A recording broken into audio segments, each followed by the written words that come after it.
Hello बच्चों, good morning.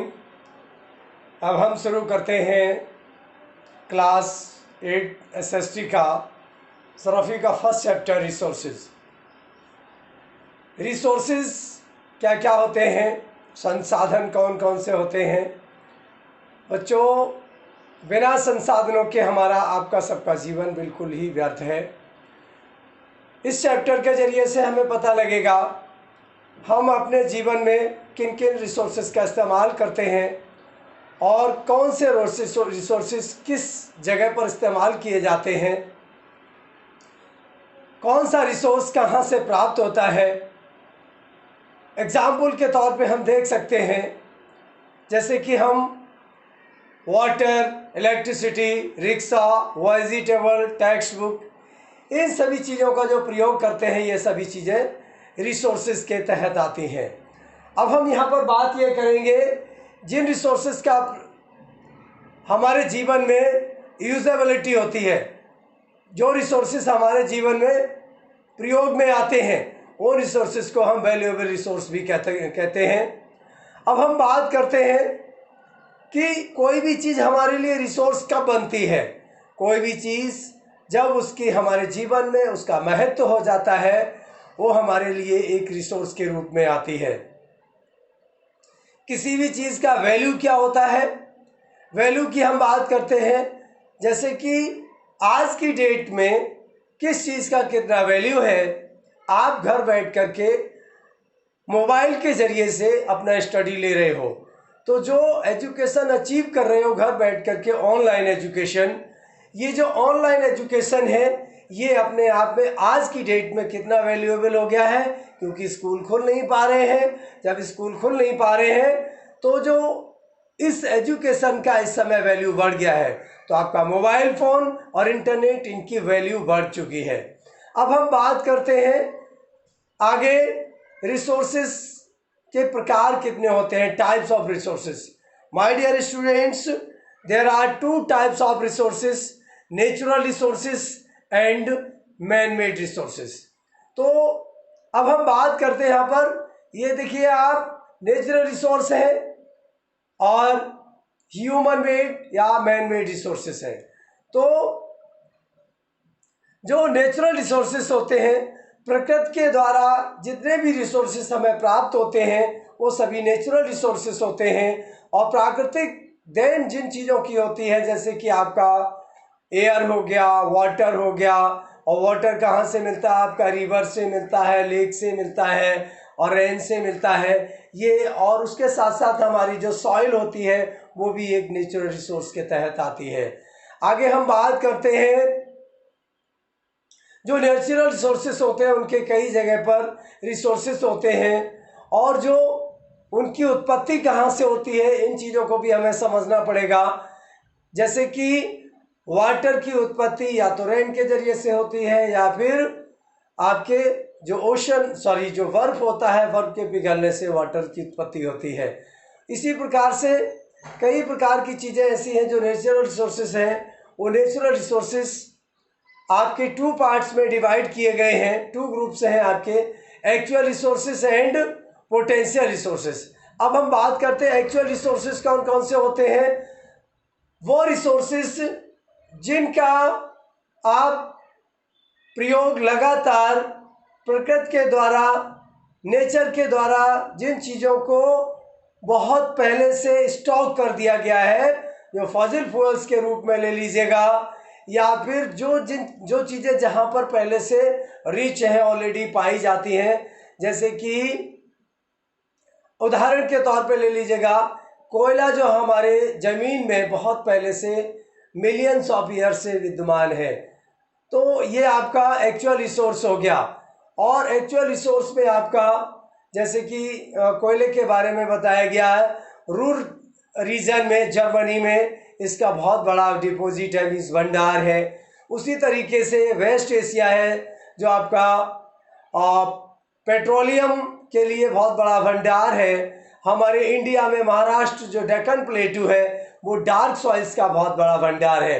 ये actual resources होते हैं। आगे चलते हैं हम पोटेंशियल रिसोर्सेस के लिए। पोटेंशियल रिसोर्सेस बच्चों कौन से होते हैं, वो रिसोर्सेस जिन रिसोर्सेज के ज़रिए से हमें लगातार जिनका हम यूज़ कर सकते हैं, जैसे कि हवा चलती है, हवा आपका पोटेंशियल रिसोर्स है। सनराइज होता है तो सनराइज होने से जो भी हमें जो ऊर्जा मिलती है वो भी एक पोटेंशियल रिसोर्स हो गया आपका। उसके साथ साथ पानी भी हमारा पोटेंशियल रिसोर्स होता है। लेकिन कई बार ये देखा गया है हवा जैसे लगातार चलती रहती है, कोई 200 ईयर्स एगो हवा बहुत तेज चला करती थी, अब हवा उतनी तेज नहीं चलती है। तो हमने हवा को क्या किया है, विंड मिल्स लगा लिए हैं। जैसे कि हमारे गुजरात में है, गुजरात में हमने विंड मिल्स लगाए हुए हैं, और विश्व में कई जगह पर हमने विंड मिल्स लगाए हुए, नीदरलैंड वगैरह जगह है जहाँ पर, और नीगर कोयल है वहाँ पर तमिलनाडु में, वहाँ पर भी हमने विंड मिल्स लगाए हुए हैं। गुजरात में भी जो कोस्टल एरिया वहाँ पर विंड मिल्स लगाए हुए हैं। तो ये आपके पोटेंशियल रिसोर्सेज के तहत आते हैं। और इसके साथ साथ हम बात करते हैं जो पोटेंशियल रिसोर्सेज होते हैं, वो पोटेंशियल रिसोर्सेज अपनी ऑरिजिन के ऊपर डिपेंड करते हैं। जैसे कि based on their origin resources can be abiotic and biotic. अब बच्चों बात करते हैं अबायोटिक और बायोटिक क्या होता है। अबायोटिक वो रिसोर्सेज होते हैं जिनमें जीवन नहीं होता है। अबायोटिक रिसोर्सेज के रूप में आपका सॉइल्स हो गई, रॉक्स हो गई, मटेरियल मिनरल्स, ये अबायोटिक रिसोर्सेज हो गए। जबकि प्लांट्स एंड एनिमल्स, ह्यूमन, ये सभी जो है वो बायोटिक रिसोर्सेज हो गए। आगे चलते हैं। Natural resources can B broadly categorised into renewable and non renewable. अब हम बात करते हैं जो नेचुरल रिसोर्सेज है, इन्हें हमने रिन्यूएबल और नॉन रिन्यूएबल के रूप में रखा हुआ है। रिन्यूएबल बच्चों क्या होता है, जो चीज़ें पुनः उत्पन्न हो जाती हैं या जो हर दिन नई होती हैं, जैसे कि सनराइज होता है, और जो सन एनर्जी हमें मिलती है रिन्यूएबल रिसोर्स है, वाटर रिन्यूएबल रिसोर्स है, एयर रिन्यूएबल रिसोर्स है, ये लगातार रिन्यू होते रहते हैं। लेकिन कई बार एक देखा गया है कि वाटर जो रिन्यूएबल रिसोर्सेज तो है, बट ज़्यादा अगर हम इसका प्रयोग करेंगे, अगर हम इसका वेस्ट करते रहेंगे, तो एक दिन वो आएगा कि हमारे पास पानी की बहुत बड़ी कमी हो जाएगी। और आज हम देख रहे हैं कई वर्ल्ड में ऐसी जगह है जहाँ पर पानी की बहुत बड़ी कमी हो गई है। अब हम बात करते हैं नॉन रिन्यूएबल रिसोर्सेज की। नॉन रिन्यूएबल रिसोर्सेज में जैसे कि आपने जमीन में से कोई भी चीज़ निकाली, सपोज दैट आप डीजल निकालते हैं, पेट्रोल निकालते हैं, कोयला निकालते हैं, इसे आपने यूज़ कर लिया, और यूज़ करने के बाद कोयला जलाएंगे तो कार्बन बन के ख़त्म हो जाएगा, ठीक है। तो ये दोबारा यूज़ नहीं हो सकता। डीजल आप अपनी गाड़ी में जलाते हैं, अपने इंजन में चलाते हैं, और जलने के बाद ख़त्म हो जाता है, दोबारा प्रयोग में नहीं आ सकता, कार्बन बन जाता है। गैस जो है वो हम गैस को जब अपने किसी भी गाड़ी में चलाते हैं, अपने या फिर घर में, बच्चों देखिए आप खाना बनाते हो तो खाना बनाते वक्त आप गैस का इस्तेमाल करते हो, वो भी एक आपका नॉन रिन्यूएबल रिसोर्स है, ख़त्म होने के बाद दोबारा नहीं मिलती है। अब ज़मीन में जब तक भंडार है तब तक ये हमें मिलेगा, उसके बाद ये ख़त्म होने के बाद फिर हमारे पास कुछ भी नहीं रह जाएगा। On the basis of their distribution resources can B, हमारे पास कई तरीके से होते हैं। जैसे कि जो भी रिसोर्सेस हमारे पास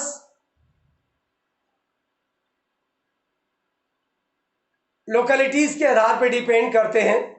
हमारी जो लोकेलिटी होती है, जैसे कि हम लोग प्लेन एरिया में रहते हैं तो यहाँ पर पानी की मात्रा अच्छी है, और यहाँ पर अन्य चीज़ें कम पाई जाती हैं। जैसे कि आप बात करें कोयला, तो आपका कोयला यहाँ पर नहीं पाया जाता है, या डीजल पेट्रोल भी नहीं पाया जाता है। तो ये एरिया के आधार पर डिपेंड करते हैं, उसे हम लोकेलिटी कहते हैं।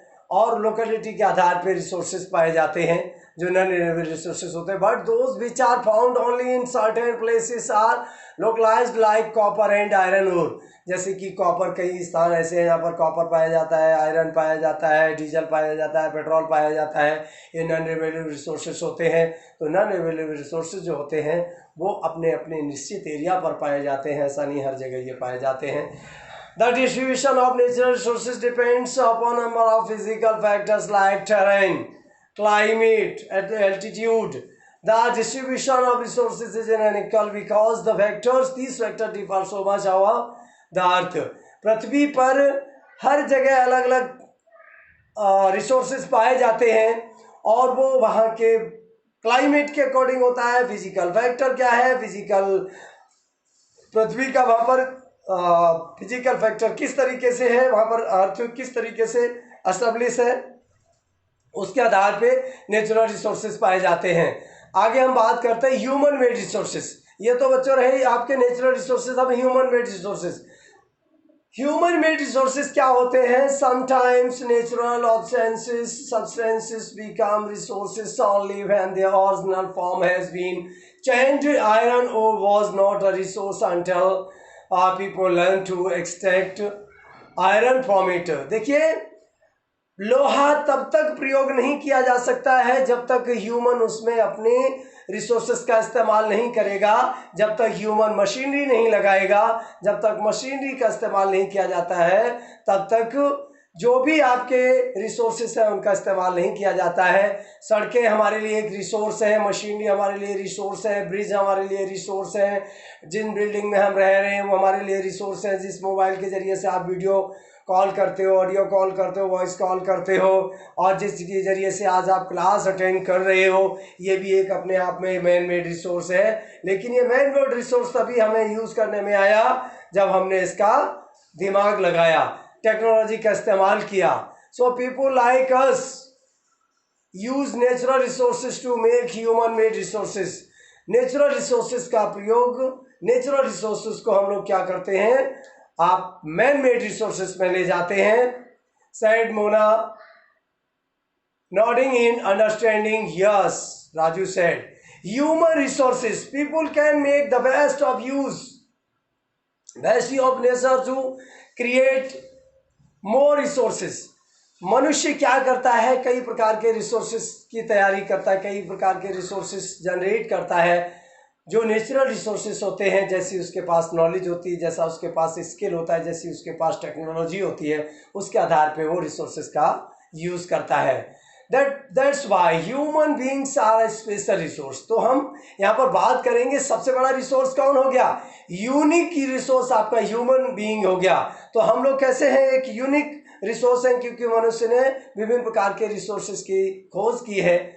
और इसके साथ साथ बात करते हैं education and help in making people a valuable resource. इसके साथ साथ शिक्षा ने और स्वास्थ्य ने मनुष्य को एक बहुत ही यूनिक रिसोर्स बना दिया है, कीमती रिसोर्स बना दिया है। Improving the quality of people's skills so that they are able to create more resources is known as different kinds of resources. ये जो ह्यूमन रिसोर्सेज जो है वो धीरे धीरे डेवलपमेंट करता है, और डेवलपमेंट करने के साथ साथ विभिन्न प्रकार के रिसोर्सेज को जनरेट करता है। यही सभी जो रिसोर्सेज होते हैं वो अपने आप में एक unique resource. Then students, human is the unique resource of all. आगे बात करते हैं कंजर्विंग रिसोर्सेज। अब हम बात करते हैं कंजर्विंग रिसोर्सेज। बच्चों, हम सभी लोग किस प्रकार के, कई प्रकार के ऐसे रिसोर्सेज जिनका हम लोग कंजर्व करते हैं। जैसे कि यहाँ पर आप फिगर देख रहे हैं, ये जो फिगर आप देख रहे हैं, इस फिगर के जरिए से हमें यह नजर आ रहा है कि हम लोग नाइटमेयर का मतलब होता है स्वप्न, या फिर जो हमें डराता है, कई प्रकार से डराता है हमें। हम बात करते हैं कि जो भी रिसोर्सेस हमारे पास, हमारे साथ अवेलेबल हैं, She dreamed that all the water on the earth had dried. उसे एक बुरा सपना हुआ। किसे? मोना ने देखा कि पृथ्वी पर सारा पानी सूख गया है, और जब सारा पानी बच्चों सूख जाएगा तो हम क्या पिएंगे, किससे हम कपड़े धुलेंगे, एवापोरेशन ख़त्म हो जाएगा, हमारी बॉडी ख़त्म हो जाएगी। तो वाटर एक ऐसा रिसोर्स है जो कि हमें कंजर्व करना है, बचा के रखना है। इसे हमें, और इसके लिए हमें क्या करना है, ट्रीज को नहीं काटना है। There was no shade. अगर हम पेड़ों को काट देंगे तो कहीं पर छाया नहीं रहेगी, और हमारे लिए खाने पीने के लिए कुछ भी नहीं बचेगा। People were suffering and roaming around desperately looking for food and shade. उसने सपना देखा कि लोग भूख के लिए, प्यास के वजह से इधर से उधर भटक रहे हैं, छाया नहीं मिल रही है, शी टोल्ड हर मदर, उसने अपनी माँ से कहा अबाउट द ड्रीम, अपने जो उसने सपना देखा उसके बारे में उसने अपनी माँ से कहा अम्मा कैन दिस रियली हैपन्स। उसने अपनी अम्मा से पूछा क्या अम्मा ये वास्तव में हो सकता है, क्या पृथ्वी किसी दिन बिल्कुल पानी से ख़त्म हो जाएगी, पानी भी नहीं रहेगा, पेड़ पौधे भी नहीं रहेंगे, छाया भी नहीं रहेगी। तो अम्मा ने उत्तर दिया यस बेटा, हाँ बिल्कुल सत्य है।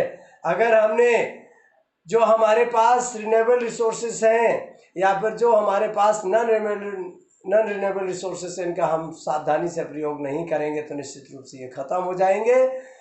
Then even renewable resources like water can also be destroyed and can also be definitely exhausted. एक दिन वो होगा कि पानी भी खत्म हो जाएगा। What can we do about it? Raju asked. Lord replied अम्मा। तब राजू ने पूछा अम्मा इसके लिए हमें क्या करना पड़ेगा? जैसे पानी हमारे पास से पानी बिल्कुल खत्म हो जाएगा, उसके लिए हमें क्या करना पड़ेगा? तो अम्मा ने उत्तर दिया using resources carefully and giving them time to get renewed is called resource conservation. उनका कहना यह है कि पानी को हम थोड़ा समय दें रिचार्ज होने के लिए, और जब हम रिचार्ज होने के लिए समय देंगे और उसे बचाएंगे भी और संतुलित तरीके से उसका प्रयोग करेंगे तो निश्चित रूप से हमारे भविष्य के लिए ये सस्टेनेबल डेवलपमेंट के रूप में बना रहेगा।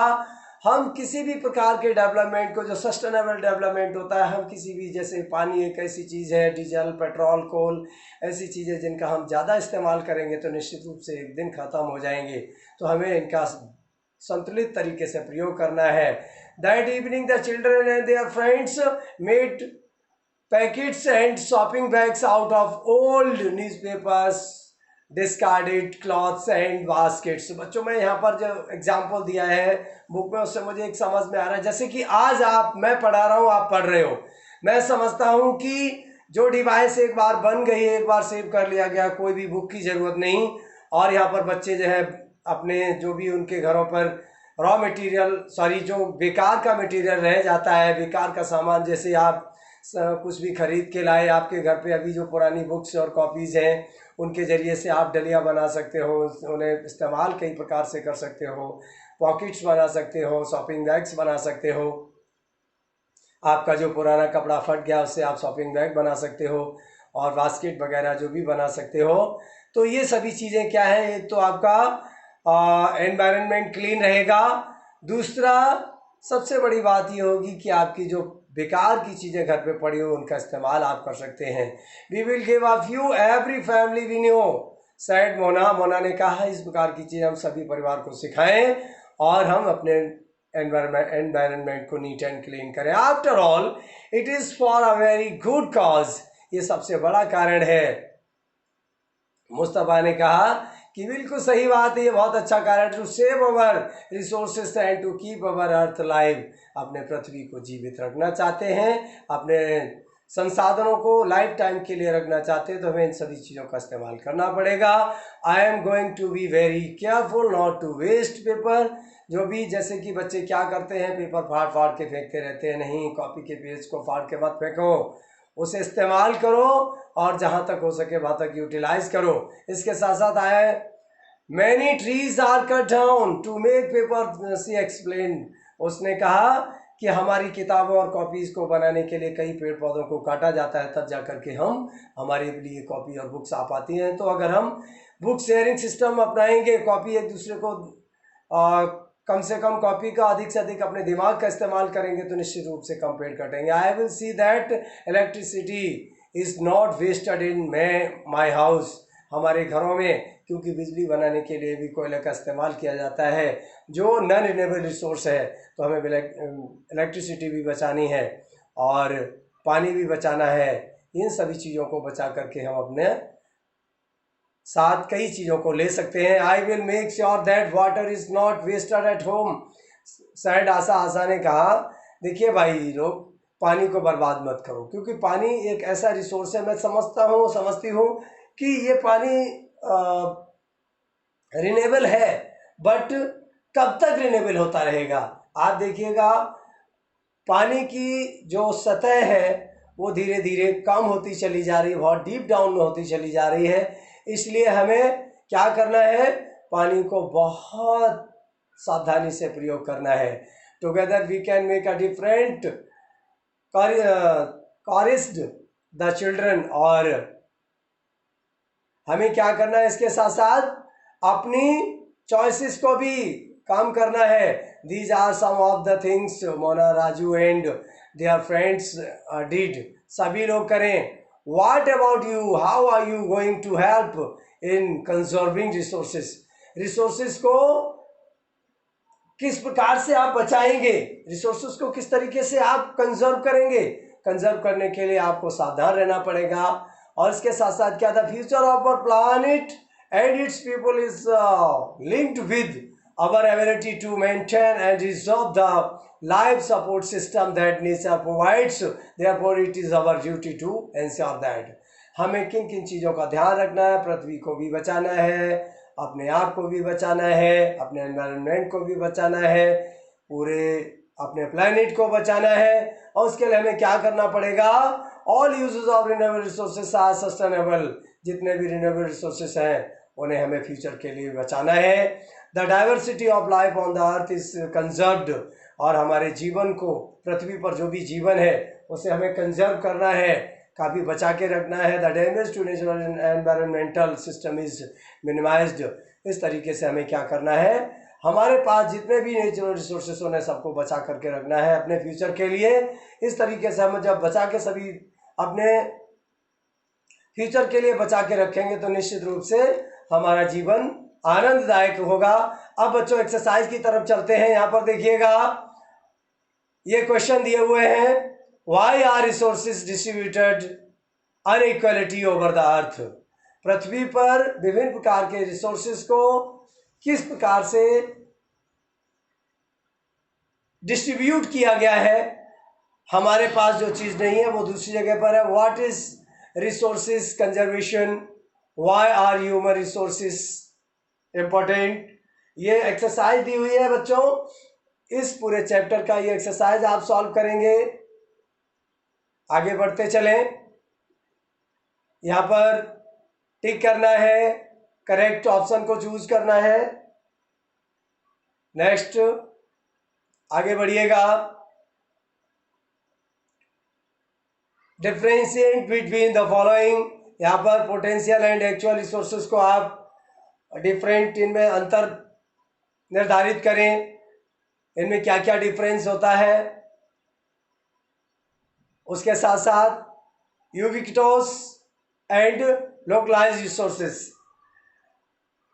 यूबिक्विटस और लोकलाइज्ड रिसोर्सेज क्या होते हैं, इन्हें भी आपको डिफरेंट करना है।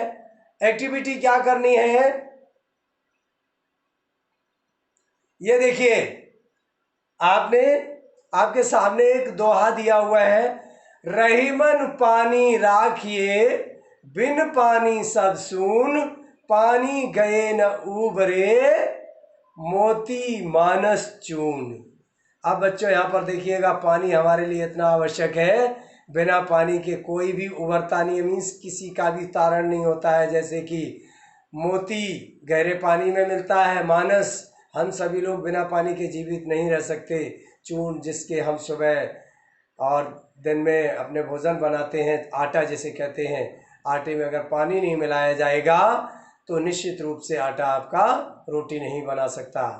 तो इस पे आप विचार करिएगा। और इसके साथ साथ आपका फन के लिए दिया हुआ है, pretend that you live in prehistoric times on a high windy plateaus.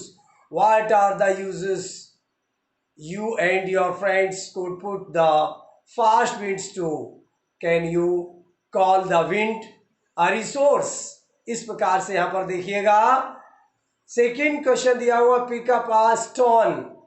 एक पत्थर उठाइए, एक लीफ मीन्स एक पत्ती उठाइए, एक पेपर को उठाइए, पेपर, स्ट्रॉ एंड ट्विग, और इन्हें आपस में ट्विक करिएगा।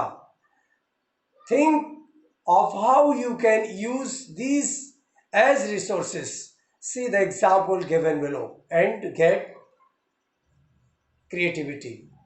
आप इन चीज़ों को लीजिएगा और इनमें से आप किन किन चीज़ों का क्या क्या प्रयोग कर सकते हैं, जैसे कि स्टोन मीन्स पत्थर का आप क्या प्रयोग कर सकते हैं, पत्ती का क्या प्रयोग कर सकते हैं, पेपर का क्या प्रयोग कर सकते हैं, है ना। टू प्ले स्टेप, जैसे कि आप किन किन चीज़ों का टॉय बना सकते हैं, किससे आप टूल बना सकते हैं और किससे आप डेकोरेशन कर सकते हैं, और किन किन चीज़ों का टू क्रश स्पाइसेस, जैसे कि पत्थर का प्रयोग किसके लिए करते हैं, हम स्पाइसेस को क्रश करने के लिए करते हैं। पेपर का प्रयोग किसके लिए करते हैं, एज अ पेपर वेट, जैसे कि पत्थर है आपका, पत्थर का प्रयोग हम टॉय बनाने के लिए भी करते हैं, और कहीं पेपर उड़ रहा होता है तो पेपर न उड़े उसके लिए भी हम टूल का इस्तेमाल पेपर वेट के रूप में करते हैं। और घरों में जो भी स्पाइसेस को क्रश किया जाता है, मीन्स बटा जाता है, उसके लिए भी प्रयोग करते हैं, जो सिल बटना बच्चों कहते हैं। To decorate your garden oblique room, आप अपने गार्डन को या रूम को सजाने के लिए पत्थरों का, पत्तियों का और पेपर का इस्तेमाल करते हैं। टू ओपन अ बोतल, बोतल को खोलने के लिए भी, जैसे कि जो ठंडा पीते हो ना, तो बोतल को ओपन करने के लिए आयरन की जो आपकी चाबी होती है उसका इस्तेमाल करते हैं। और कैटापल्ट वेपन, जो आपके वेपन बनते हैं उनका यूज़, ये तो रहा पत्थर का यूज़ बच्चों। आगे हम बात करते हैं लीफ का, इसी तरीके से आप क्या क्या यूज़ कर सकते हैं। उसके बाद स्ट्रॉ का क्या क्या यूज़ कर सकते हैं, और उसके साथ साथ ट्विग का क्या क्या यूज़ कर सकते हैं, जो आपकी लकड़ी होती है उसका आप क्या क्या प्रयोग कर सकते हैं। इस एक्सरसाइज सॉल्व करिएगा। That's all my dear students. मैं समझता हूँ आपको ये चैप्टर समझ में आ गया होगा, क्लास 8 का फर्स्ट चैप्टर ज्योग्राफी का, और आप लगातार देखते रहिएगा। अगले दिन आपको नेक्स्ट चैप्टर मिलेगा। Thanks all of the students.